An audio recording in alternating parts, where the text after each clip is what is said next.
This is my Gimp 2.8, Windows 10. I'm going to, in the search box, type in regedit, get regedit up, something like that.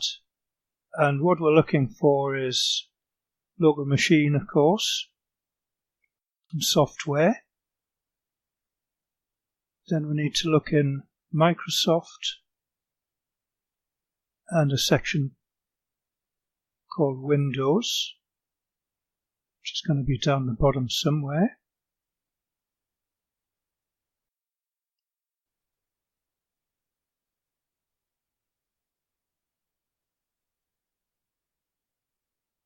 There it is. Then Windows, I want current version, which is easy to find, it's the second one along. And then uninstall, which is going to be at the bottom somewhere. There. And then Gimp. So there it is. So recap, that's in local machine, software, Microsoft, Windows, current version, uninstall Gimp. And I can delete that. I'll just go and do a right click on it and delete it. This hasn't removed any of the software from your computer, just that registry entry. So if we go and look in Gimp 2, everything's still there.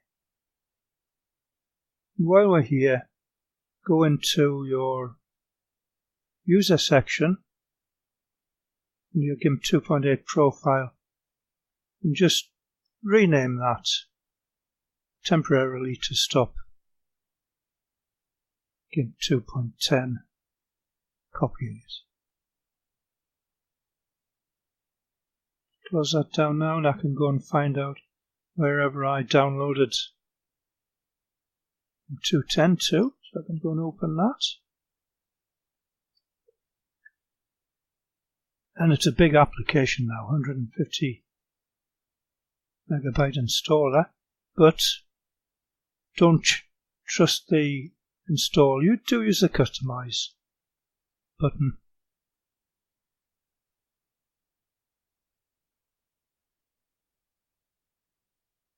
And you get that. This is the important bit.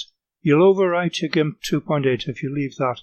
So amend it to the obvious one as Gimp 2.10. So that would be C program files Gimp 2.10. When you're happy with that, you can do a next. If you don't want translations, you can save a lot of space. You do want a desktop icon. And eventually, it takes a good long install this. It completes, so you can finish it off.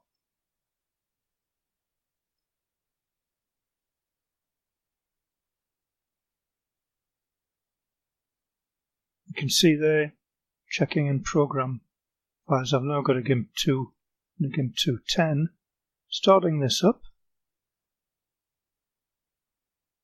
and we get to this nasty black interface, preferences. Look in preferences, there's a check, because if we go into the folders and plugins, for example, it's correctly installed. You've got your Gimp 2.10 main folder, and then just above it you've got your Gimp profile, which is an app data roaming Gimp 2.10.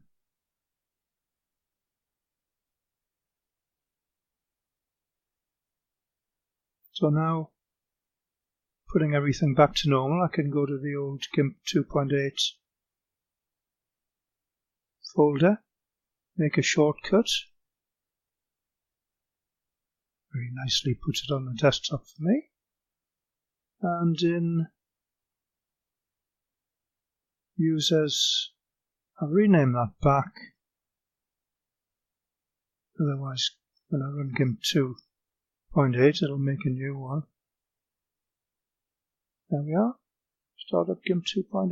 That works nicely as well, of course.